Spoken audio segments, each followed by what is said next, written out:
తెలంగాణ రాష్ట్రంలో జరుగుతున్న మున్సిపల్ ఎన్నికలకు సందర్భంగా 116 మున్సిపాలిటీలు 7 మున్సిపల్ కార్పొరేషన్లలో తెలంగాణ ప్రజలు పట్టణ ప్రాంత తీర్పు ఇవ్వబోతున్నారు. ఈ తీర్పునిచ్చే సందర్భంగా మీడియా మిత్రులు, పట్టణ ప్రాంత ఓటర్ మహాశయులు వాళ్ళ కళ్ళ ముందు ఉన్న గతం,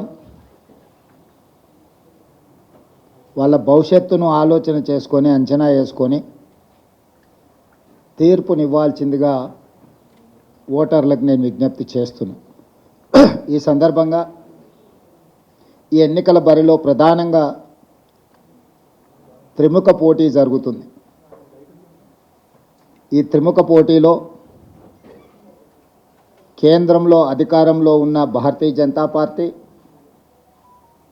గత 10 సంవత్సరాలు తెలంగాణ రాష్ట్రంలో అధికారంలో ఉన్న బీఆర్ఎస్, అదేవిధంగా ఈనాడు అధికారంలో ఉన్న కాంగ్రెస్ పార్టీ మధ్యలో దాదాపుగా త్రిముఖ పోటీ జరుగుతూ ఉన్నది.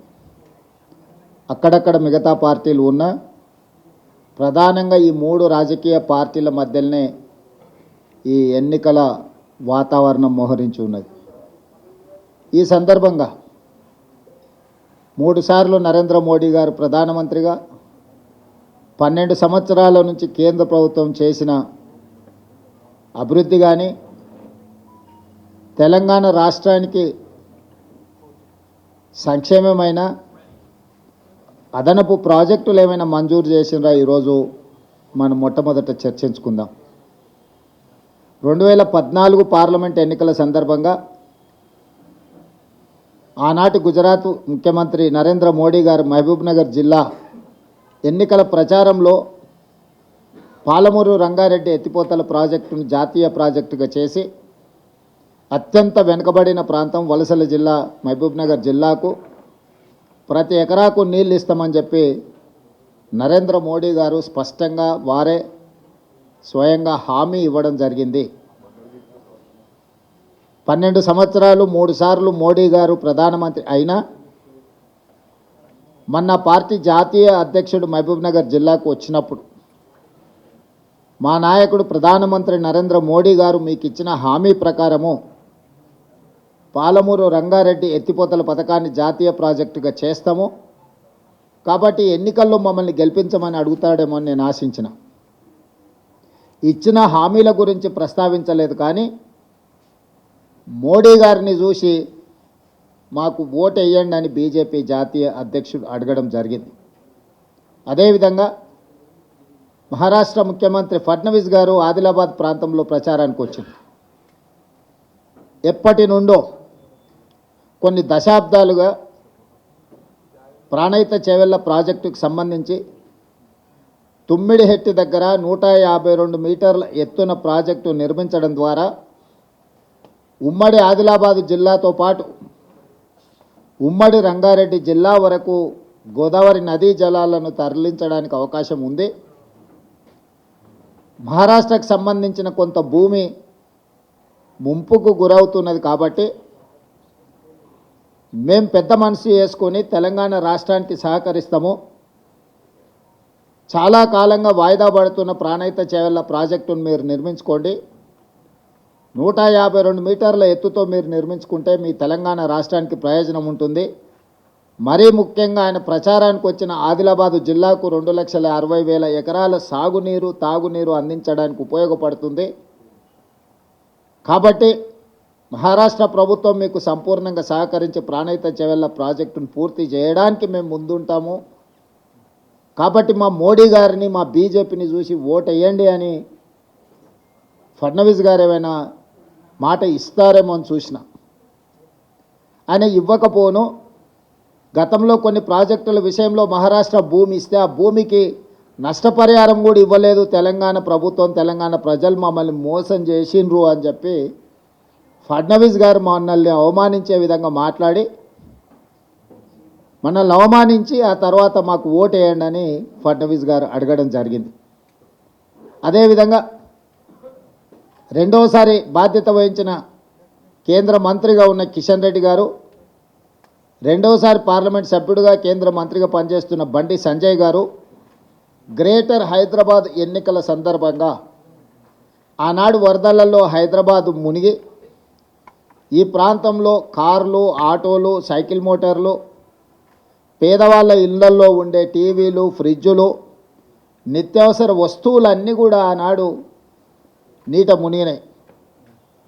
ఆ ఎన్నికల సందర్భంగా కేంద్ర మంత్రి బండి సంజయ్ గారు మీకు కారు పోతే కారు ఇస్తాం, ఆటో పోతే ఆటో ఇస్తాం, సైకిల్ మోటార్ పోతే సైకిల్ మోటార్ ఇస్తాం, మీ ఇళ్లల్లో మునిగిపోయిన వంట సామాగ్రితో సహా టీవీలు, ఫ్రిడ్జులు కూడా అన్నీ మేము కేంద్రం నుంచి నరేంద్ర మోడీ గారిని అడిగి నిధులు తీసుకొచ్చి హైదరాబాదు నీట మునిగిన బాధితులను ఆదుకుంటాము అని చెప్పి బండి సంజయ్ గారు ప్రచారం చేసిండ్రు. ఈ ప్రాంత పార్లమెంట్ సభ్యుడు కేంద్ర మంత్రి కిషన్ రెడ్డి గారు వాటిని ఆమోదించారు.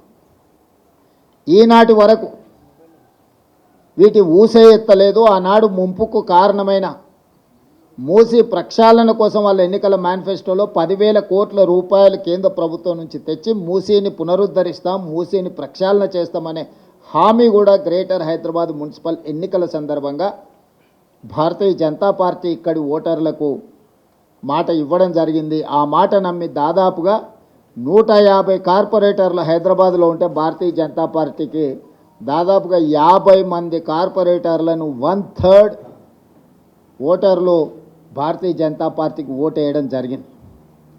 ఆనాటి నుంచి ఈనాటి వరకు బండి సంజయ్ గారు ఇచ్చిన బండి పోతే బండి, ఆటో పోతే ఆటో, లేకపోతే సైకిల్ మోటార్ పోతే సైకిల్ మోటారు ఇస్తా అని చెప్పి ఎన్నికల తర్వాత అడిగితే మీకు అందరికీ ఇన్సూరెన్స్ ఉంది కదా, ఇన్సూరెన్స్ ద్వారా మీకు ఇవన్నీ వస్తాయని ఆయన ఉచిత సలహా ఇచ్చిండ్రు. ఒక సామెత ఉన్నది, సత్రం భోజనానికి నెల్లూరి పెద్దారెడ్డి గారు రికమెండేషన్ లెటర్ ఇచ్చిండంట. సత్రంలో పెట్టేదే ఉచిత భోజనం. వాళ్ళు భోజనం పెట్టే సమయంలో ఎవరు వచ్చినా కూడా వాళ్ళకు ఉచితంగా పెడతారు. దానికి నెల్లూరు పెద్దారెడ్డి పెద్ద ఎత్తున రికమెండేషన్ లెటర్ రాసి దాన్ని మొత్తం ఫ్రేమ్ కట్టించి పంపించాల్సిన అవసరం లేదు. ఇన్సూరెన్స్ ద్వారా ఇన్సూరెన్స్ ఉంటే ఆ ఇన్సూరెన్స్ పొందడం ఎలా, ఇన్సూరెన్స్ చేసుకున్న వాళ్ళకి తెలియదా? దానికి బండి సంజయ్ గారి రికమెండేషన్ ఎందుకు? ఈనాడు కూడా కిషన్ రెడ్డి గారు, బండి సంజయ్ గారు, భారతీయ జనతా పార్టీ జాతీయ అధ్యక్షుడు, పక్క రాష్ట్ర ముఖ్యమంత్రి ఫడ్నవీస్ గారు, బీజేపీ అధ్యక్షుడు రామచంద్రరావు గారు 3 సార్లు ప్రధానమంత్రిగా 12 సంవత్సరాల నుంచి కేంద్రంలో అధికారంలో ఉన్న బీజేపీ ఈరోజు మున్సిపల్లో ఓటు వేస్తే కేంద్రం నుంచి నిధులు తెచ్చి మేము అభివృద్ధి చేస్తామని మాట ఇస్తున్నారు. ఇది నమ్మశక్యమైన మాటనేనా? మిమ్మల్ని నమ్మొచ్చా? 12 సంవత్సరాల మీ గత చరిత్రను చూసిన తర్వాత తెలంగాణ సమాజం ఇంకా మిమ్మల్ని నమ్మి మోసపోవాలని, నమ్మించి మోసం చేయాలని ఈరోజు మీరు ఓటర్లను ఓట్లు అడుగుతున్నారు అని అంటే ఇది తెలంగాణ ఓటర్లను, తెలంగాణ ప్రజలను అవమానించినట్టు కాదా?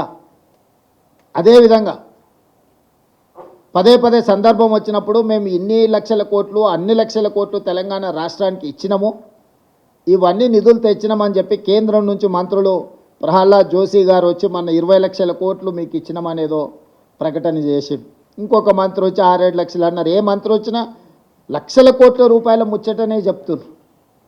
దీనికి ఏంది అని అంటే నేను మా చీఫ్ సెక్రటరీ గారిని, ఫైనాన్స్ సెక్రటరీ గారిని అడిగిన, నిజంగా ఈ నిధులు వచ్చినాయా, వస్తే ఎక్కడున్నాయి, ఎక్కడ దాచిపెట్టారు, మరి అందులోకి వెళ్ళి ఆ ఖజానాలో నుంచి కొంతైనా తీసుకొని ఇప్పుడున్న సమస్యల్ని మరి పరిష్కరిద్దాం.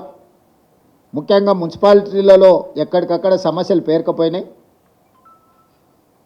ఆ సమస్యలను పరిష్కరించడానికి కేంద్రం ఇచ్చిన నిధుల గురించి ఒకసారి నాకు వివరాలు చెప్పండి అని అంటే మా ఫైనాన్స్ సెక్రటరీ, మా చీఫ్ సెక్రటరీ గారు వచ్చి కూర్చొని, సార్ ఇందులో ప్లానింగ్ కమిషన్ రికమెండేషన్స్ ప్రకారం రాష్ట్ర ప్రభుత్వం కేంద్ర ప్రభుత్వాలకు చెల్లిస్తున్న పన్నులలో రాజ్యాంగబద్ధంగా ఆయా రాష్ట్రాలకు హక్కు ఉన్నది. జనాభా ప్రాతిపదికన, ఇతర ప్రాతిపదికన ప్లానింగ్ కమిషన్ రికమెండేషన్స్ ప్రకారం ఆయా రాష్ట్రాలకు కేంద్ర ప్రభుత్వం నిధులను విడుదల చేస్తుంది.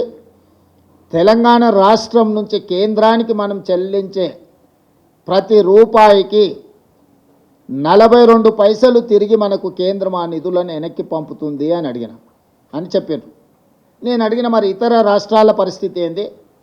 తెలంగాణ రాష్ట్రానికి కేంద్రానికి తెలంగాణ రాష్ట్ర ప్రజలు ₹1 తెలంగాణ రాష్ట్ర ప్రభుత్వం ₹1 పన్నుల రూపంలో చెల్లిస్తే అందులో నుంచి 58 పైసలు కేంద్ర ప్రభుత్వం పట్టుకొని తెలంగాణకు 42 పైసలు ఇస్తున్నారు అని చెప్పాను. అప్పుడు నేను మిగతా తెలంగాణ రాష్ట్రంలో కర్ణాటకకి ఎంత వస్తున్నది అని అడిగిన. ₹1 కర్ణాటక చెల్లిస్తే 16 పైసలు కర్ణాటకకి ఇస్తున్నారు.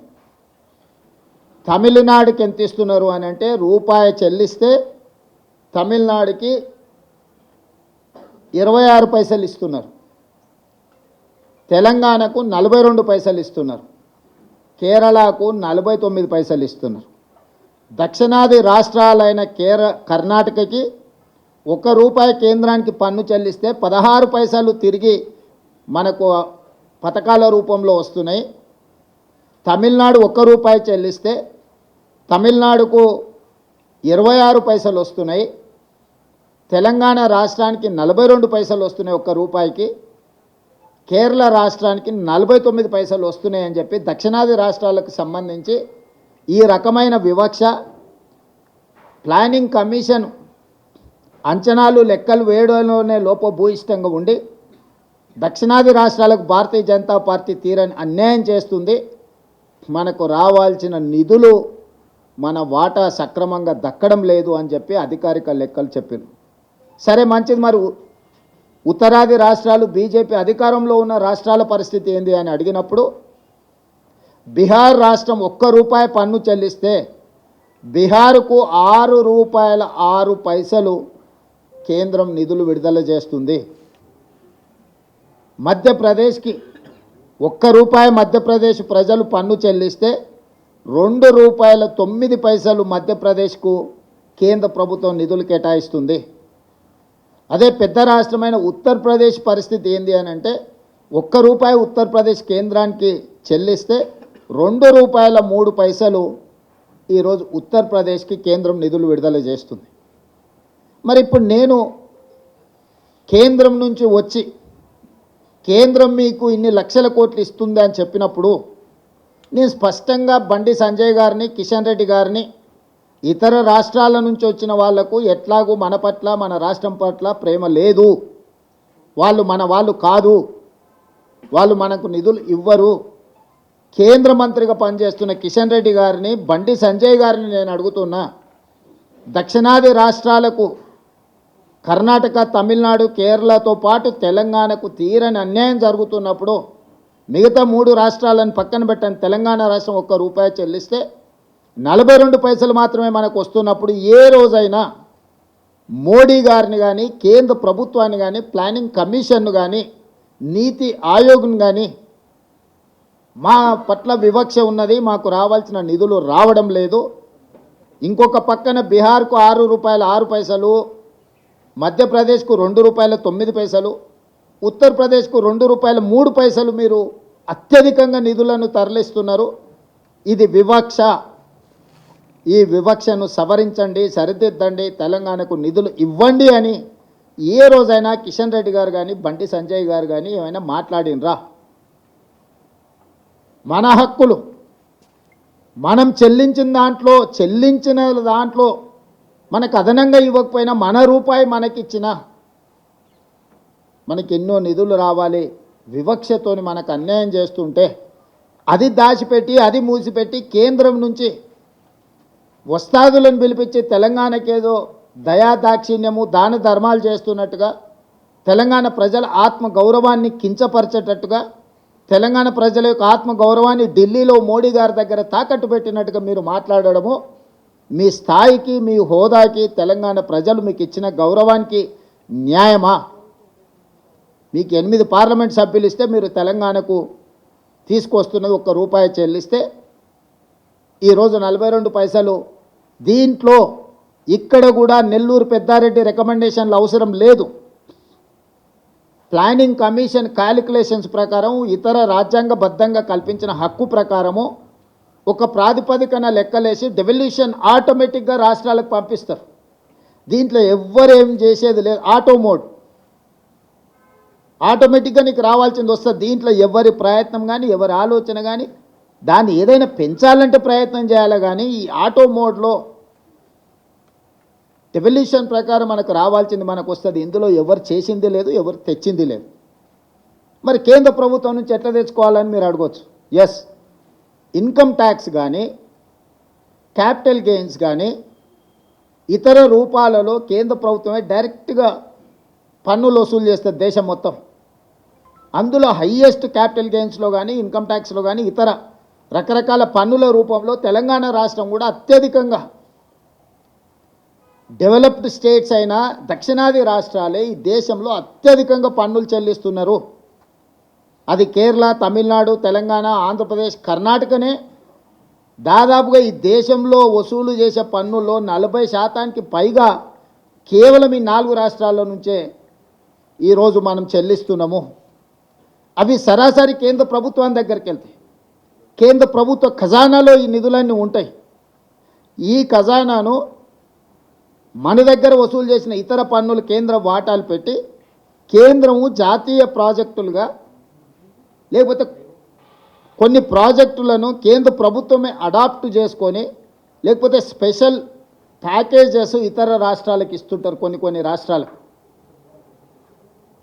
అట్లా మీరు బీహార్కి ఇచ్చిండ్రు, లేకపోతే గుజరాత్కు తరలించకపోయారు ప్రాజెక్టులు, బుల్లెట్ ట్రైన్లు, లేకపోతే ఇతర విమానాశ్రయాలు, రకరకాల అభివృద్ధి కార్యక్రమాలు అన్నిటిని ఇతర రాష్ట్రాలకే తీసుకెళ్ళిండ్రు. మెట్రో రైలు కానీ ఇతర ఏ ప్రాజెక్టులు చూసుకున్నా కేంద్ర ప్రభుత్వము తన యొక్క విచక్షణ అధికారాన్ని ఉపయోగించి మంజూరు చేసే ప్రాజెక్టు ఏదైనా తెలంగాణకి ఇచ్చిండ్రా? ఆ విధంగా కేంద్ర ప్రభుత్వం యొక్క విజ్డమ్, కేంద్ర ప్రభుత్వం యొక్క విచక్షణ అధికారంతో తెలంగాణకి ఏదైనా జాతీయ ప్రాజెక్టుగా తీసుకొచ్చి ఉంటే అది వీళ్ళు తెచ్చినట్టు. పాలమూరు రంగారెడ్డి ఎత్తిపోతల జాతీయ ప్రాజెక్టు చేసిన ఉంటే వీళ్ళు తెచ్చినట్టు. మూసీ నదికి 10,000 20,000 కోట్ల రూపాయలు అదనంగా కేంద్ర ప్రభుత్వం నుంచి గ్రాంట్ తీసుకొస్తే తెచ్చినట్టు. హైదరాబాద్ మెట్రో విస్తరణకు కేంద్ర ప్రభుత్వమే ప్రాయోజిత కార్యక్రమంగా నిధులు ఇస్తే వచ్చినట్టు. ఈ విధంగా కేంద్ర ప్రభుత్వము చాలా ప్రాజెక్టులు ఇతర రాష్ట్రాలకు ఇచ్చింది. కానీ తెలంగాణకు ఏ ఒక్క ప్రాజెక్ట్ ఇవ్వకపోను గత ప్రభుత్వం యూపీఏ ప్రభుత్వం ఇచ్చిన ఐటీఐఆర్ కారిడార్ను కూడా రద్దు చేసిండ్రు. సెమీ కండక్టర్ మనకు వచ్చింది ఆఖరి నిమిషంలో సంతకం పెట్టే సెమీ కండక్టర్ ప్రాజెక్టును కూడా హైదరాబాద్ నగరానికి మంజూరు అయిపోయి భూ కేటాయింపులు అన్నీ ఇచ్చిన తర్వాత ఆ ప్రాజెక్టును నరేంద్ర మోడీ గారు ఒత్తిడి చేసి ఆంధ్రప్రదేశ్కు పంపించింది. కొన్ని పెట్టుబడులు తెలంగాణకు వస్తే తెలంగాణలో పెట్టుబడులు పెడతామని పూర్తిగా ఒప్పుకున్న తర్వాత ఆ ప్రాజెక్టులను గుజరాత్కు తరలించకపోయారు. ఎక్కడైతే కేంద్ర ప్రభుత్వం తన విచక్షణ అధికారాన్ని ఉపయోగించి రాష్ట్రాలకు చేయాల్సిన పనులు, రైల్వే లైన్లు కానీ, నేషనల్ హైవేస్ కానీ, మెట్రో విస్తరణ కానీ, మూసీ నది లాంటి కీలకమైన ప్రాజెక్టులు కానీ, సాగునీటి ప్రాజెక్టుల్లో జాతీయ ప్రాజెక్టులు కానీ ఏ ఒక్కటి కూడా తెలంగాణ రాష్ట్రానికి ఇవ్వలేదు. గుజరాత్కు సబర్మతి నది రివర్ ఫ్రంట్కు నిధులు ఇస్తారు, ఉత్తరప్రదేశ్కు గంగా నది రివర్ ఫ్రంట్కు నిధులు ఇస్తారు, ఢిల్లీకి యమునా నది రివర్ ఫ్రంట్కు నిధులు ఇస్తారు, కుంభమేళాకు 1000 కోట్ల రూపాయలు ఉత్తరప్రదేశ్కు నిధులు ఇస్తారు. తెలంగాణలో జరుగుతున్న గోదావరి పుష్కరాలు కానీ, సమ్మక్క సారలమ్మ జాతర కానీ, కృష్ణా పుష్కరాలకు కానీ ఏ కార్యక్రమాలకు కూడా దేవుడిని నమ్మినము, దేవుడిని మేము అత్యంత ప్రాధాన్యత ఇస్తామంటే భద్రాచలంలో రాముడికి మందిరం లేదా? సమ్మక్క సారలమ్మ గిరిజనుల దేవతలు లేరా? బాసర మందిరం లేదా? వేములవాడ రాజన్న మందిరం లేదా? వీటికి ఏమైనా ప్రత్యేకంగా కిషన్ రెడ్డి గారు, బండి సంజయ్ గారు మీరు ప్రాతినిధ్యం వహిస్తున్న ప్రాంతాలలో ₹1 అయినా కేంద్రం నుంచి నరేంద్ర మోడీ గారు ఒక ప్రత్యేకమైన ప్యాకేజ్ మనకి ఇచ్చిండు, ఈ 12 సంవత్సరాలలో ఈ నిధులు తెచ్చినామని ఏదైనా చెప్పగలరా? విపత్తులు వచ్చినప్పుడు, వరదలు వచ్చి మనం కొట్టుకపోతే 10,000 కోట్ల రూపాయల నష్టం జరిగితే 10 సార్లు పోయి కలిసి వచ్చిన. ఎవరు ఎన్నెన్నా ఎవరు ఎన్ని తిట్టినా రేవంత్ రెడ్డి మోడీకి అమ్ముడు పోయిండన్న ఆరోపణలు చేసినా కూడా రాజకీయ విజ్డమ్ను వాడి ముఖ్యమంత్రిగా నా బాధ్యత 10 సార్లు తిరిగైనా సాధించుకోవాలంటే ఖమ్మం హైదరాబాద్ నగరాలు వరదలలో కొట్టుకుపోయినప్పుడు ₹1 ఏమన్నా అదనంగా సాయం చేసిండ్రా? ఏ ప్రాజెక్టుకైనా 20 సార్లు తిరిగి వరంగల్ ఎయిర్పోర్ట్ ఆదిలాబాద్ ఎయిర్పోర్ట్ తెస్తే భూసేకరణ మన మీదనే పెట్టిండ్రు. 100 కోట్లు నేను నిధులు ఇచ్చి భూమి సేకరణ ఇచ్చి భూమి వాళ్ళకి ఇచ్చిన. ఇప్పుడన్నా వరంగల్ ఎయిర్పోర్ట్ కట్టండి. తెలంగాణకు ఉన్నది ఒకే ఒక్క ఎయిర్పోర్ట్ శంషాబాద్. మీరు ఆంధ్రప్రదేశ్లో తీసుకోండి, కర్నూలు ఉంది, కడపలు ఉంది, తిరుపతిలో ఉంది, పుట్టపర్తిలో ఉంది, విజయవాడలో ఉంది, రాజమండ్రిలో ఉంది, వైజాగ్లో ఉంది. ఇంకా నిన్నమన్న అదనంగా ఒక పక్కనున్న ఆంధ్రప్రదేశ్లో 7-8 ఎయిర్పోర్ట్లు ఉన్నాయి. కర్ణాటకలో మహారాష్ట్రలో అసలు లెక్క పెట్టనన్ని ఎయిర్పోర్ట్లు ఉన్నాయి. మొత్తం తెలంగాణ రాష్ట్రానికి ఉన్న ఏకైక ఎయిర్పోర్టు శంషాబాద్ ఎయిర్పోర్టు. ఉన్నం బేగంపేట ఎయిర్పోర్ట్ను కూడా మూసేపించిండ్రు. ఇవాళ బేగంపేటలో అసలు ఫ్లైట్లు దిగడానికే లేదని ఆర్డర్స్ ఇచ్చారు. ఇంత పెద్ద తెలంగాణ రాష్ట్రము ఇంత ఆదాయాన్ని కేంద్ర ప్రభుత్వానికి ఇస్తున్నప్పుడు కిషన్ రెడ్డి గారు, బండి సంజయ్ గారు 12 సంవత్సరాలల్లో మీరు ఒక్కసారైనా ఈ తెలంగాణ రాష్ట్రాన్ని అత్యంత వేగంగా అభివృద్ధి చేద్దాము, దీనికి మేము మోడీ దగ్గర నిధులు తెస్తామని మీరు ఏదైనా బాధ్యత తీసుకున్నారా? నరేంద్ర మోడీ గారు ఏదైనా స్పెషల్ ప్యాకేజ్ ఇచ్చినా, స్పెషల్ ప్రాజెక్ట్ ఇచ్చినా, స్పెషల్ డెవలప్మెంట్ స్పెసిఫైడ్ అథారిటీస్ ఏమని ఇస్తే మీరు సాధించినట్టు డివల్యూషన్ ప్రకారము రాజ్యాంగబద్ధంగా మనకు రావాల్సినవి మనం చెల్లించిన దాంట్లో రూపాయి చెల్లితే 58 పైసలు తినేసి 42 పైసలు మనకిస్తే ఇక చూసినా మేము నిధులు తెచ్చినాం ఈ లక్షల కోట్లు అంటున్నాం. నువ్వు ఎంత చెప్తే అందులో 58% వాళ్ళ దగ్గర ఉండిపోయి 42% నువ్వు చెప్పే లెక్క. నా రూపాయలో నువ్వు 42 పైసలు నాకు ఇస్తున్నావు, నాకు అదనంగా నువ్వు ఇచ్చింది ఏంది? నీ నాయకులు ఎంతమంది వస్తున్నారు? ఈ రోజు వరకు మీరిద్దరే కదా ఉన్నది, మోడీ కదా ఉన్నది. ఇన్ని రోజులు ఇదే కిషన్ రెడ్డి, ఇదే బండి సంజయ్, ఇదే ధర్మపురి అరవింద్ గారు, వీళ్ళే కదా ఎంపీలు కేంద్రంలో ఉన్నది అధికారము. ఏమైనా తెచ్చిందా? ఇప్పుడు మున్సిపల్ ఎన్నికల్లో కౌన్సిలర్ను మోడీని చూసి ఓటేయండి అంటారు. మోడీని చూసి ఓటేస్తే మన మోరీలో ఉన్న మురికి మోడీ వచ్చి తీస్తాడా? మోడీ దగ్గరకు పోయి అడగాలనా? మన గల్లీలో మన మోరీ నిండిపోతే మోరీని తీయాలంటే మోడీ వస్తాడా? పోనీలు పోదామంటే మోడీ కలుస్తాడా? చారాన కోడికి బారాన మసాలా అయితే ఈడ గల్లీలో మోరీ తీసుకోవడానికి మోడీని కలవాలంటే అసలు గల్లీ ఎలక్షన్కు మోడీకి ఏం సంబంధము? మోకాలికి బోడిగుండుకి లింకు పెట్టినట్టు గుండు అరగుండు కలిసి ఈరోజు ఇట్లాంటి మాటలు చెప్పడం ఏమన్నా సమంజసమా? మోడీ గారిని చూసి ఓటేయమని బీజేపీ అడిగితే బీజేపీకి ఓటు వేయాలనా? ఓటర్లను ఆలోచన చేయమంటారు. ఏమైనా నరేంద్ర మోడీ గారు, బండి సంజయ్ గారు, కిషన్ రెడ్డి గారు తెలంగాణ మీద ఏమైనా ప్రత్యేకమైన ప్రేమ చూపించరా? మన ఓట్లు వేయించుకోవడం, మన దగ్గర సీట్లు తీసుకోవడం తప్ప మనకి ఏమైనా ఇచ్చిందా? ఇది భారతీయ జనతా పార్టీ యొక్క చరిత్ర. దీన్ని విశ్లేషించి వీళ్ళకి ఒక్కటి వీళ్ళ దేవుడు అసదుద్దీన్ ఓవైసీ. ఉత్తగా రాముడి పేరు చెప్తారు కానీ రోజు దండం పెట్టుకునేది అసదుద్దీన్ ఓవైసీకే. వీళ్ళ లైఫ్ లైన్ అంటారు కదా, వీళ్ళ లైఫ్ లైనే అసదుద్దీన్ ఓవైసీ. ఆయన పేరు లేకుండా, ఆయన జపం లేకుండా రాముడి పేరు ఎన్నిసార్లు వీళ్ళు తలుచుకున్నారో, అసదుద్దీన్ ఓవైసీ పేరు ఎన్నిసార్లు తలుచుకున్నారో చూడండి. ప్రతిసారి అసదుద్దీన్ ఓవైసీని అల్లావుద్దీన్ అద్భుత దీపంగా మార్చుకొని ఓట్లు అడుగుతారు. మరి అన్నీ మీ ప్రభుత్వాలే ఉన్నాయి కదా. అసదుద్దీన్ ఓవైసీ ఇంత దుర్మార్గుడు అయినప్పుడు మీరు ఎందుకు అతన్ని నియంత్రించలేకపోతున్నారు? ప్రజాస్వామ్యంలో ఏఐఎంఐఎం కూడా ఒక రాజకీయ పార్టీ ఎన్నికల్లో పోటీ చేస్తున్నారు. గెలిచిన దగ్గర వాళ్ళు గెలిచిండ్రు, ఓడిన దగ్గర ఓడినరు. వాళ్ళు గుజరాత్లో పోటీ చేసిరు, ఉత్తరప్రదేశ్లో పోటీ చేసిరు, బీహార్లో పోటీ చేసిరు, మన వెస్ట్ బెంగాల్లో కూడా పోటీ చేసి 5 సీట్లు గెలిచారు. వాళ్ళు కూడా ఒక రాజకీయ సంస్థ, ఒక రాజకీయ పార్టీ. కానీ వాళ్ళని భూతంగా చూపించి ఇంకెంతకాలం మీరు ఓట్లు అడుగుతారు?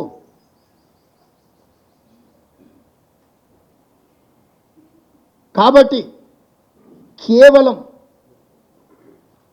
మత విద్వేషాలను రెచ్చగొట్టి కొన్ని రాజకీయ పార్టీల నాయకులను భూతంగా చూపించి రాజకీయ మనుగడ సాధించాలని ఆలోచన చేయడమే వాళ్ళ భావ దారిద్ర్యానికి పరాకాష్ట.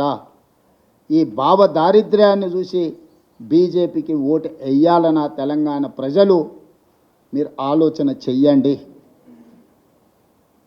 ఇక రెండవ పార్టీ బీఆర్ఎస్ 10 సంవత్సరాలు వాళ్ళే, పంచాయతీ మెంబర్ నుంచి పార్లమెంట్ వరకు వాళ్ళే ఉన్నారు, మున్సిపల్ కౌన్సిలర్ నుంచి ముఖ్యమంత్రి వరకు వాళ్ళే ఉన్నారు. 10 ఏళ్లలో వాళ్ళు లేని పదవి ఏదన్నా ఉందా?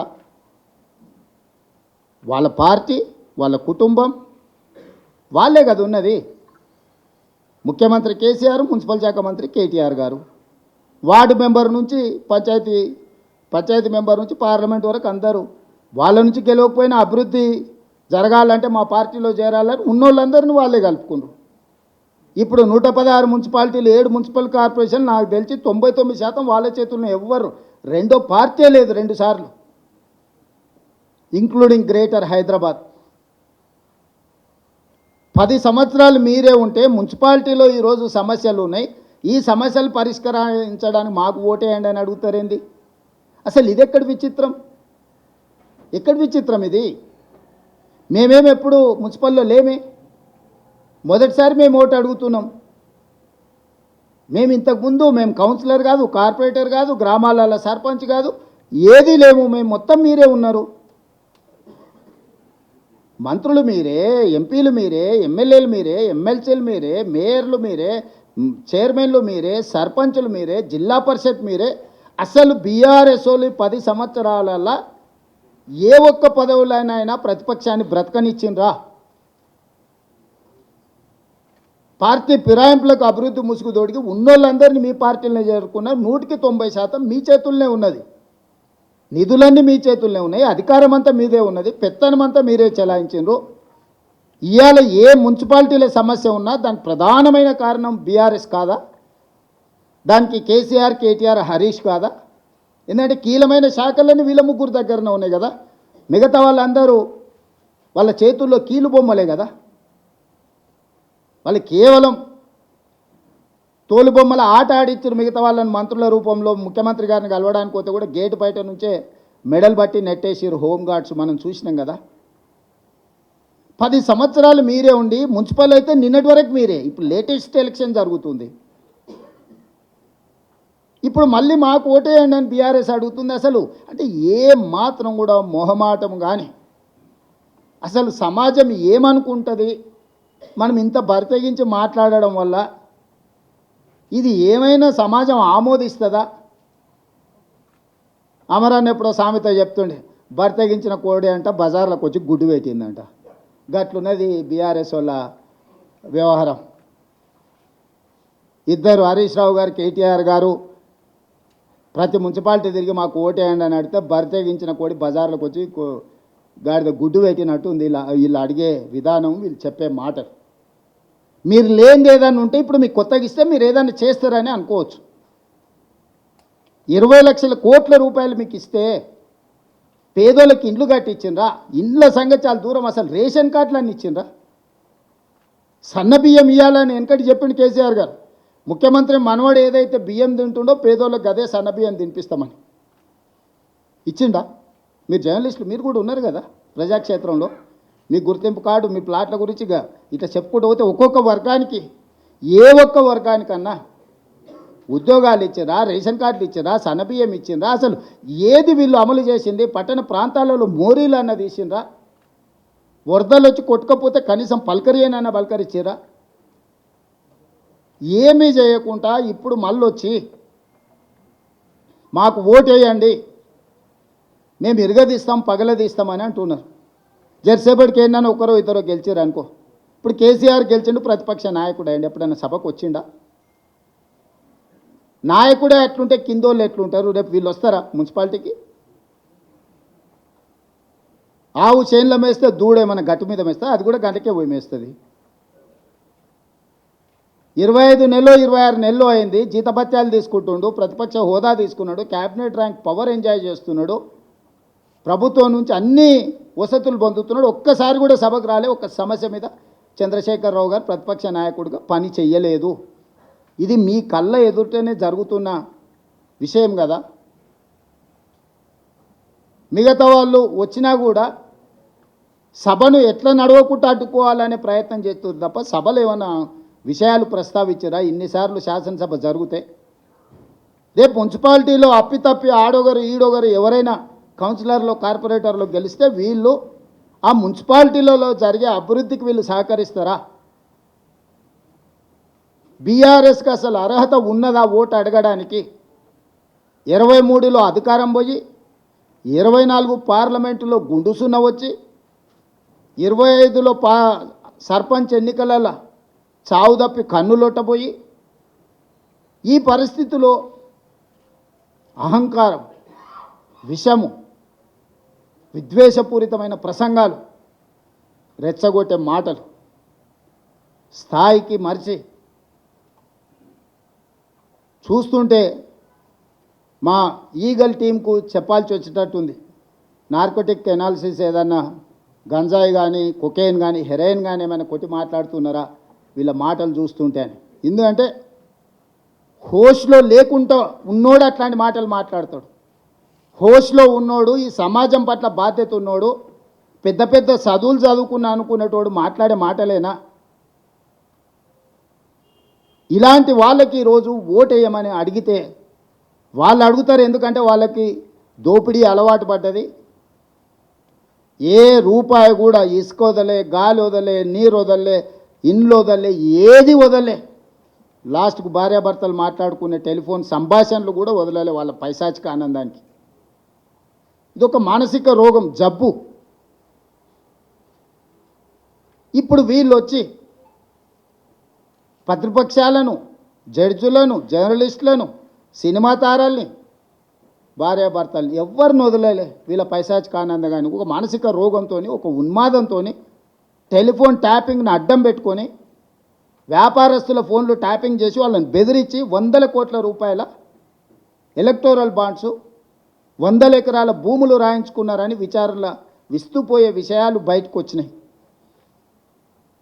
అసలు ఈ చేసిన తప్పిదాలకు పోలీసు అధికారులు నేరగాళ్ళని పట్టుకొచ్చినప్పుడు సిగ్గయ్య ఆ నేరగాళ్ళు ముఖానికి నల్ల ముసుగేసుకొని వస్తారు, కళ్ళకు మాత్రం ఇట్లా బొక్కలు పెట్టి. అది పోలీసులు వాళ్ళే వేసుకుంటారు ముఖాన్ని సమాజానికి చూపించక. రేపు మళ్ళీ బజార్లో పోయినప్పుడు ప్రజలు చీదరిస్తారు, కొడతారు అని చెప్పి ముసుగు తోడుకొని వస్తారు. విచారణకు పిలిచినప్పుడు అట్లా ముసుగు తోడుకొని పోకుండా ఏదో పెద్ద యుద్ధం చేసి దేశాన్ని గెలిచినట్టు చేతులు ఊపుకుంటా. అసలు ఎంత బరితెగింపు మాటలు, చేతలు, వికారపు ఆలోచనలు. వీళ్లకు మళ్ళీ మున్సిపాలిటీలో 3వసారి కూడా మోసం చేస్తామని బయలుదేరిండ్రు వీళ్ళు. ఇక బీజేపీ, బీఆర్ఎస్ రెండింటిని కలిపి చూద్దాం ఒకసారి. పోనీ ఇద్దరు కలిసేమన్నా ఎలగబెట్టారంటే 2014 నుంచి 2021 వరకు బీజేపీకి రాజ్యసభలో మెజారిటీ లేదు.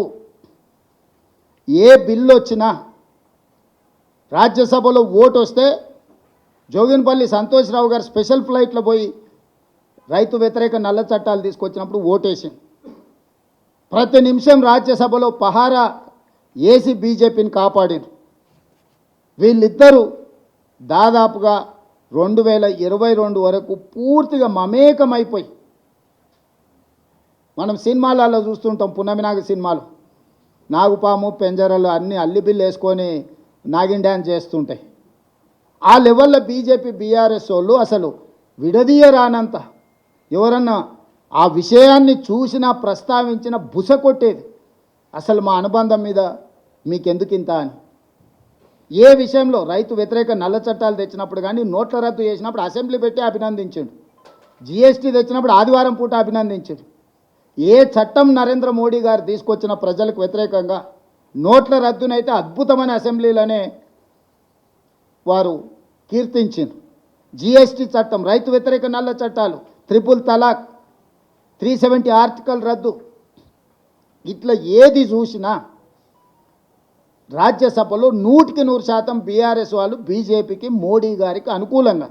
గజ్వేల్లో మిషన్ భగీరథ ప్రారంభోత్సవానికి వస్తే హమే కుచ్ నహీ చాహియే తేరా ప్యార్ బస్ అని ఆయన ప్రేమ ఉంటే అందులో అమరత్వం పొందుతా అని చెప్పి నరేంద్ర మోడీ గారి ప్రేమలో చంద్రశేఖరరావు గారు అమరత్వం పొందుతా నాకు అంతకు మించి ఇంకేం అవసరం లేదు ఈ జన్మ. కానీ యుగల గీతం పాడుకున్నది మోడీ గారు, కేసీ గారు కాదా? మీరు అందరు చూడలేదా? మరి మీరంత పెనవేసుకున్న బంధము, పేగుబంధం ఉన్న తెలంగాణకి ఏమైనా నిధులు తేవడానికి వాడినరా? ఈరోజు కూడా మేము ఇచ్చిన కాళేశ్వరం ఏటీఎంగా మార్చుకున్నారు, 1000 కోట్ల రూపాయల అవినీతి జరిగిందని మోడీ గారి నుంచి అమిత్ షా వరకు చెప్పిండ్రు. కిషన్ రెడ్డి గారైతే ఒక అడుగు ముందుకేసి అసలు కాళేశ్వరం కేసు సిబిఐకి అండి 48 గంటలలో వాళ్ళని అరెస్ట్ చేసి లోపల పెడతా, నీతో చేతనైతే లేదా రేవంత్ రెడ్డి గారు అన్నారు. ఓయబ్బ కిషన్ రెడ్డి పైల్వాన్ బయలుదేరండి, ఏదో అయ్యేటట్టు ఉంది, 6 ప్యాక్ ఉన్నది సార్, మొత్తం ఒక గుద్దుకే ఖతం చేసేటట్టు అని చెప్పి, ఓకే సార్ మంచిది, నువ్వు బలవంతుడి కానీ అని ఇచ్చిన 6 నెలలు అయింది. ఎక్కడుందే ఫార్ములా? ఈ రేస్ ఈడీ దగ్గర ఉంది, ఎక్కడుందే? ఎందుకు ఈడీ వాళ్ళు కేటీఆర్ని అరెస్ట్ చేస్తలేరు? ఎందుకు హరీష్ని కేసీఆర్ని సిబిఐ విచారణ కన్నా పిలుస్తలేదు?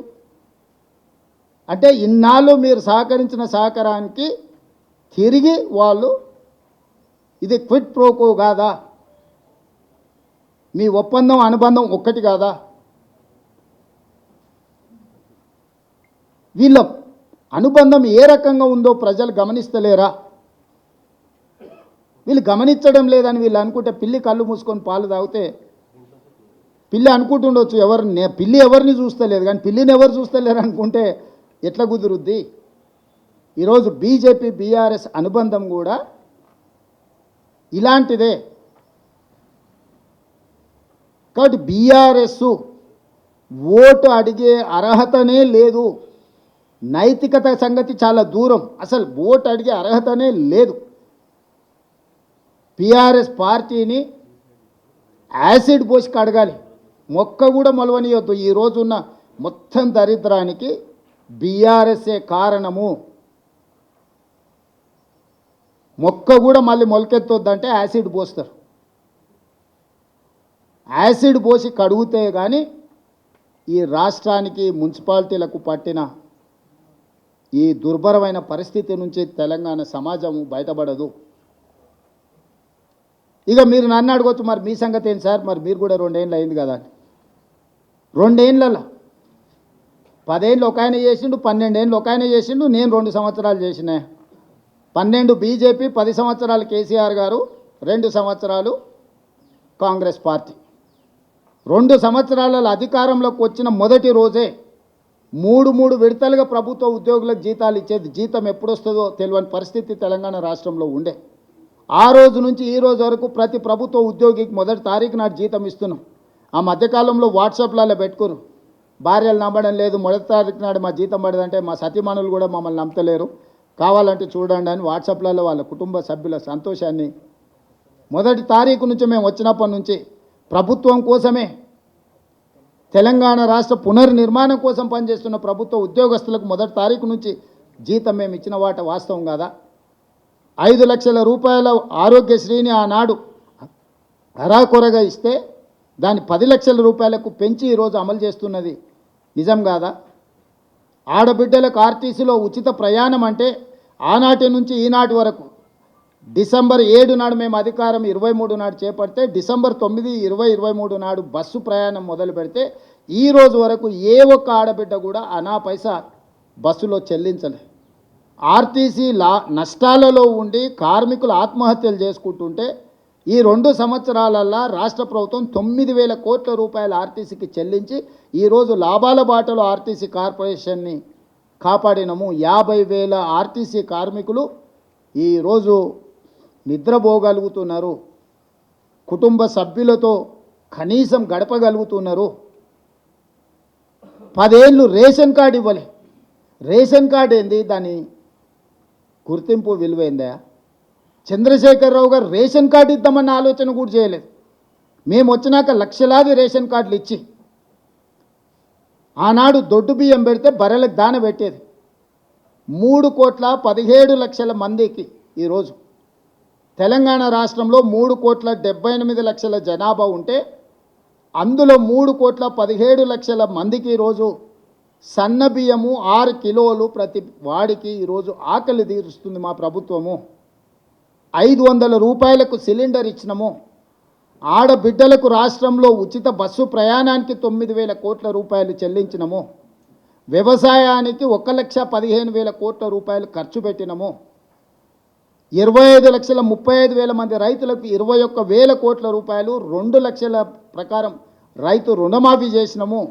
1,00,000 రూపాయలని 14లో, 1,00,000 రూపాయలని 18లో 2 సార్లు హామీ ఇచ్చి 4 విడతలని మిత్తి కూడా కట్టలేకపోయింది చంద్రశేఖరరావు. రైతు భరోసా 9 రోజుల్లోనే 9,000 కోట్ల రూపాయలు ఖాతాలేసి రైతులకు ఒక భరోసా కల్పించినాం. ఆనాడు ఒరేసుకుంటే ఉరేసుకున్నట్టే కొనేదే లేదు. రాష్ట్ర ప్రభుత్వం ఏమైనా వ్యాపార సంస్థనా, మిల్లర్ల దందా చేస్తామా? మేము రైతులు పండించిన ఒడ్లు కొనడంతో 7,500 కోట్ల రూపాయలు మాకు నష్టం జరిగింది. మేము కొనము, ఒరేసుకుంటే ఊరేసుకున్నట్టు అని చంద్రశేఖరరావు గారు చెప్పారు. మీరందరు సజీవ సాక్షి. ఈనాడు దేశంలోనే ప్రతి సీజన్లో హయ్యెస్ట్ భారతదేశంలో వరి ఉత్పత్తి చేస్తున్న తెలంగాణ రాష్ట్రం. చివరి గింజ వరకు కొనడమే కాకుండా సన్న వడ్లకు 500 రూపాయల బోనస్ ఇచ్చి ఈరోజు ఈ రాష్ట్రంలో అత్యధికంగా వరి ధాన్యాన్ని ఉత్పత్తి చేస్తున్న రాష్ట్రము దేశంలోనే తెలంగాణ నెంబర్ 1. ఇవాళ పూర్తి స్థాయిలో రైతులు పండించిన పంటను కొని 48 గంటల్లోనే వాళ్ళ ఖాతాలు వేస్తున్నారు. అంతకుముందు తడి పేరు మీద, తాలు పేరు మీద క్వింటాల్కి 10 కిలోలు దండి కొట్టేది. ఇవాళ ఎవరైనా ధైర్యం చేస్తుండ్రా? ఎక్కడైనా ఫిర్యాదు ఉన్నదా? ఆనాడు డబుల్ బెడ్రూమ్ ఇళ్ళని ఊరిచ్చిండు. ఇందిరమ్మ ఇండ్లు 70 ఇండ్లు. ఈ 70 ఇండ్ల కొడుకు కోడలు ఉంటే ఆడుంటారు, బిడ్డ అల్లుడు పండగకు వస్తే ఆడవంటారు, కోడి పిల్లను కుక్క పిల్లను ఉంటే ఏడగట్టేసుకుంటారు అని అద్భుతంగా పిట్టకథలు చెప్పగలిగాడు. ఎవరికైనా ఇచ్చిండా? 2014 నుంచి 2014 వరకు 10 సంవత్సరాలలో ఆనాడు డాక్టర్ వైఎస్ రాజశేఖర రెడ్డి గారు కాంగ్రెస్ పార్టీ 25 లక్షల ఇందిరమ్మ ఇండ్లు తెలంగాణలో పేదలకు ఇచ్చిండ్రు. మరి 2014 నుంచి 2024 వరకు చంద్రశేఖరరావు గారు ఏమి ఇచ్చిండ్రు? సంవత్సరానికి 2 లక్షల ఇండ్లు ఒకవేళ కట్టుంటే కూడా ఎక్కువ కూడా అక్కర్లేదు, 20 లక్షల ఇండ్లు పేదవాళ్ళకు వచ్చి ఉండేటివి. ఎవరికైనా ఇండ్లు ఇచ్చిండా? మేము వచ్చిన ఎంబడే నియోజకవర్గానికి 3,500 ఇండ్ల ప్రకారం 4,50,000 ఇందిరమ్మ ఇండ్లు, ప్రతి పేదవాడికి ఇల్లు మంజూరు అయితే 5 లక్షల రూపాయలు నగదు పని అయిన ఎంబడే ఖాతాలో పడేటట్టు. ఎక్కడైనా ఇందిరమ్మ ఇళ్ళ దళారులు కానీ చేతివాటం కానీ ఎక్కడైనా కనిపించిందా? ఎక్కడైనా చిన్నదేనన్నా ఉంటే కూడా ఎంబడే వాళ్ళను ఉద్యోగాల నుంచి తొలగించిన చరిత్ర ఉంది. ఇందిరమ్మ ఇళ్ళల్లో ఎక్కడైనా లోపం ఉందా? నోటిఫికేషన్లు ఇవ్వాలి, పరీక్షా పత్రాలు జిరాక్స్ సెంటర్లో వాళ్ళు అమ్మాలి. ఎప్పుడైనా పోటీ పరీక్షలు చేసిండా? 2011లో గ్రూప్ 1 నియామకం జరిగితే 2026 వరకు అసలు నియామకాలు జరగలే. మళ్ళీ మేము వచ్చిన తర్వాతనే నోటిఫికేషన్ ఇచ్చి group 1, group 2, group 3, group 4, teachers, police 2 ఏళ్లలో 70,000 ప్రభుత్వ ఉద్యోగాలు ఇచ్చినాం. మొత్తం ప్రతి ప్రభుత్వ ఉద్యోగం మేము ఇచ్చిన వాళ్ళ లిస్ట్ అంతా రిలీజ్ చేస్తాం. మీరు లెక్క పెట్టుకొని అసెంబ్లీలో మొత్తం కాగితాలు తీసుకొచ్చి పెడతా. ఎన్ని కట్టలైనా సరే డిజిటల్ మాన్యువల్ మొత్తం ఇస్తా. స్కూల్స్ డైట్ ఛార్జెస్ పెంచలేదండి. పిల్లలకు అరాకలతో చచ్చిపోతుంటే 40% డైట్ ఛార్జెస్ పెంచిన, 200% కాస్మెటిక్ ఛార్జెస్ పెంచిన. Young India integrated residential schools 20,000 కోట్లతో పనులు ప్రారంభించుకున్నాం. యంగ్ ఇండియా స్కిల్స్ యూనివర్సిటీ పెట్టుకున్నాం, యంగ్ ఇండియా స్పోర్ట్స్ యూనివర్సిటీ పెట్టుకున్నాం. ఈరోజు స్కూల్స్లో మొత్తం ప్రక్షాళన చేసి ఫేషియల్ రికగ్నైజేషన్ సిస్టమ్ తీసుకొచ్చి టీచర్లను పిల్లల్ని సమన్వయం చేసుకొని ముందుకు వెళ్తున్నాం. ఇట్లా ఒక్కొక్క శాఖలో ప్రక్షాళన చేసుకుంటూ ఒక పక్కన సంక్షేమం, రెండవ పక్కన అభివృద్ధి. మోడీ గారు ఇచ్చినా ఇవ్వకపోయినా మూసి రివర్ ఫ్రంట్ ఈరోజు మనం కట్టుకుంటున్నాం. మెట్రో సహకరించినా సహకరించకపోయినా మనం విస్తరణ చేసుకుంటున్నాం. రీజనల్ రింగ్ రోడ్ మీరు ఇస్తే ఇచ్చిండ్రు, లేకపోతే లేదు అని మనం నిర్మాణం చేసుకోవడానికి సన్నాహకాలు ఏర్పాటు చేసినాం. చిన్న చిన్న కాలనీలు లేకపోతే ఫైనాన్షియల్ ఏరియా డిస్ట్రిక్ట్స్ కాకుండా కంప్లీట్గా ఒక సిటీనే ఈరోజు భారత్ ఫ్యూచర్ సిటీని మనం నిర్మించుకుంటున్నాం. ఈరోజు గ్లోబల్ సమ్మిట్ చేసుకున్నాం. ఇవి పక్కన పెట్టండి, 100 సంవత్సరాల బీసీ కులగణన ఎవరైనా చేసిరా అండి? 100 సంవత్సరాల సమస్యకు భారతదేశంలోనే తలమానికంగా ఈరోజు social economic education, employment, political and caste survey చేసి దేశానికే ఆదర్శంగా నిలబడి బీసీ జనాభాను లెక్కలేసి ఫిబ్రవరి 4, 2024లో మొదలుపెట్టి ఫిబ్రవరి 4, 2025లో కంప్లీట్ చేసి సోషల్ జస్టిస్గా ఫిబ్రవరి 4ని మనం అఫీషియల్గా డెడికేట్ చేసుకున్నాం. ఇవాళ బలైన వర్గాలు వాళ్ళ లెక్కలు వాళ్ళు తేలిన సంతోషంలో లేరా? మాదిగా ఉపకులాల వర్గీకరణ 40 సంవత్సరాల నుంచి రావణ కాష్టంగా మండుతుంటే దేశంలోనే మొట్టమొదటి రాష్ట్రంగా వర్గీకరణ సమస్యకు శాశ్వత పరిష్కారం చూపిస్తే ఈరోజు బుడగ జంగాల నుంచి అత్యంత వెనుకబడిన మాదిగా ఉపకులాలు ఈరోజు డాక్టర్లుగా, ఇంజనీర్లుగా, ఈరోజు గ్రూప్ 1 ఆఫీసర్లుగా సెలెక్ట్ అయినరు. ఈ సమస్యకు మేము పరిష్కారం చూపించలేదా? 100 సంవత్సరాల బీసీ కులగణనకు శాశ్వత పరిష్కారం చూపించినాము. 40 సంవత్సరాల ఎస్సీ వర్గీకరణకు శాశ్వత పరిష్కారం చూపించినాము. సంక్షేమంలో మేము ఇచ్చిన ప్రతి మాట నిలబెట్టుకోవడానికి శాయశక్తుల ప్రయత్నం చేస్తున్నాము. తెలంగాణ రాష్ట్రాన్ని ప్రపంచంతోనే పోటీ పడే విధంగా ఈరోజు అభివృద్ధి పదం వైపు నడిపిస్తున్నాము. 2 సంవత్సరాలనే ఇన్ని చేయగలిగినాము.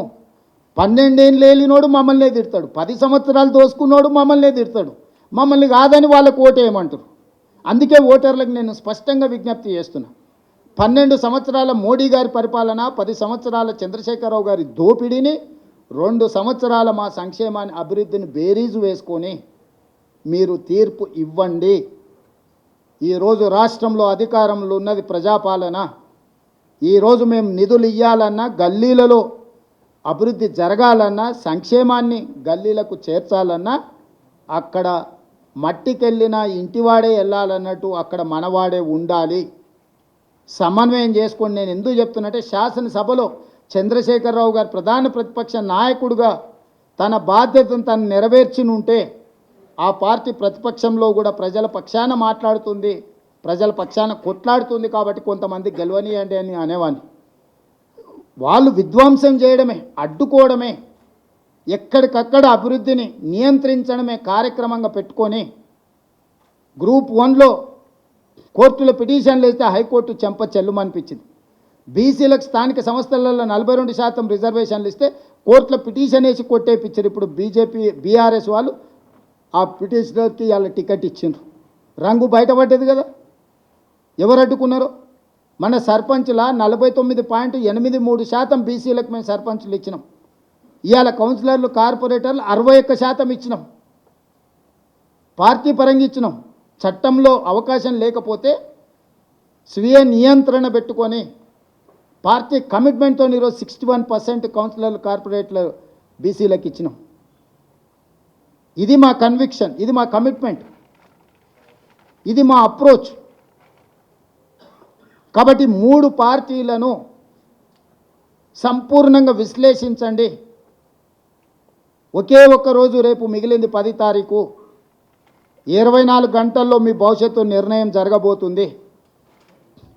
మీ గల్లీలో మీ సమస్యలు పరిష్కారం కావాలంటే ఎవరు పరిష్కరించగలరో, ఎవరు అభివృద్ధి చేయగలరో ఆలోచన చేయండి, విశ్లేషించండి. ఢిల్లీ నుంచి మోడీ గారు మన గల్లీలో మోరీ తీయడానికి వస్తారా? ఫామ్ హౌస్లో ఉన్న కేసీఆర్ గారు మన నీటి సమస్యను, మన కరెంటు సమస్యను పరిష్కరిస్తాడా? ఈరోజు ఉపన్యాసాలు ఇస్తున్న హరీష్ రావు గారు, కేటీఆర్ గారు నిన్నటి వరకు వాళ్ళే మంత్రులు కదా, వాళ్ళ దగ్గరనే ఆర్థిక శాఖ, వాళ్ళ దగ్గరనే మున్సిపల్ శాఖ, వాళ్ళ దగ్గరనే ప్రభుత్వం ఉన్నది కదా, వాళ్ళ కుటుంబం చేతిలోనే తెలంగాణ రాష్ట్రం అంతా బందీగా ఉన్నది కదా. కాబట్టి ఈ సందర్భంగా ప్రశాంతంగా ఆలోచన చేసి తెలంగాణ సమాజానికి ఏది మేలో మీరే ఆలోచన చెయ్యండి. ఈరోజు మీరు ఎన్నుకోబోయే వాళ్ళు 5 సంవత్సరాల మీ భవిష్యత్తును వాళ్ళ చేతిలో పెట్టబోతున్నారో, మీరు ఎవరికి మీ ప్రతినిధిగా బాధ్యత ఇవ్వబోతున్నారో మీరు ఆలోచన చేసి మంచి నిర్ణయం తీసుకోండి. ఈ ప్రభుత్వం మీది, మీకోసమే పనిచేస్తుంది. ప్రభుత్వం దగ్గర ఉన్న నిధులన్నీ ఖర్చు పెడుతుంది, కేంద్రంతో అవసరమైన సయోధ్యను సమన్వయం చేసుకుంటుంది. కానప్పుడు కేంద్ర ప్రభుత్వం మీద కొట్లాడడానికి ఈ ప్రభుత్వానికి ఎలాంటి బేసిజాలు లేవు. మీలాక కుమ్ముకు చీకటి ఒప్పందాలు మాకు అవసరం లేదు. ఏదున్నా ప్రజల ముందే బహిరంగంగా మా ఆలోచనలు పెడతాము. ఇవాళ కరీంనగర్కి ఔటర్ రింగ్ రోడ్డు రావాలన్నా, వరంగల్కి ఔటర్ రింగ్ రోడ్డు రావాలన్నా, ఖమ్మం అభివృద్ధి జరగాలన్నా, రామగుండం అభివృద్ధి జరగాలన్నా, నిజామాబాద్ అభివృద్ధి జరగాలన్నా, నల్లగొండ జరగాలన్నా, మహబూబ్ నగర్ మున్సిపల్ కార్పొరేషన్స్ జరగాలన్నా ఈరోజు రాష్ట్ర ప్రభుత్వమే చేయగలదు. సంపూర్ణంగా మా ప్రభుత్వానికి సహకరించండి, మమ్మల్ని ఆశీర్వదించండి. ఈ ప్రభుత్వమే ఇంకా 3 సంవత్సరాలు ఉంటుంది, ఆ తర్వాత ఇంకొక 5 సంవత్సరాలు మేమే అధికారంలోకి వస్తాము. 94 నుంచి 2004 వరకు టీడీపీకి అధికారం ఇచ్చారు, 2004 నుంచి 2014కు 2 సార్లు కాంగ్రెస్కి ఇచ్చారు, 2014 నుంచి 2024కు టీఆర్ఎస్కు 2 సార్లు అధికారం ఇచ్చారు, 2024 నుంచి 2034 వరకు తిరిగి ఇందిరమ్మ రాజ్యాన్ని ప్రజలు ఆశీర్వదించబోతున్నారు. కాబట్టి చిన్న చిన్న భావోద్వేగాలతో ఆలోచన చేసి ఇతరులకు ఓటు వేయకండి, దానివల్ల ప్రయోజనం ఉండదు. ఈ ప్రభుత్వాన్ని ఆశీర్వదించండి, అభివృద్ధి చేసే బాధ్యత నేను తీసుకుంటా. ముఖ్యమంత్రినే కాదు, మున్సిపల్ మంత్రిని కూడా నేనే. కాబట్టి ఈచ్ మున్సిపాలిటీకి ఒక కాంప్రహెన్సివ్ మాస్టర్ ప్లాన్ తయారు చేస్తా, ఈచ్ మున్సిపల్ కార్పొరేషన్కి ఒక కాంప్రహెన్సివ్ మాస్టర్ ప్లాన్ చేస్తాను. నేనే స్వయంగా పర్యవేక్షించి మీ ప్రాంతాన్ని అభివృద్ధి చేస్తా. మీ నీటి సమస్యను, మీ మురుగునీటి సమస్యను, మీ కరెంటు సమస్యను, మీ రోడ్ల సమస్యను, వీటన్నిటిని పరిష్కరిస్తా. మీకు సంక్షేమాన్ని అమలు చేస్తా, మీకు ఇందిరమ్మ ఇండ్లు మంజూరు చేస్తా.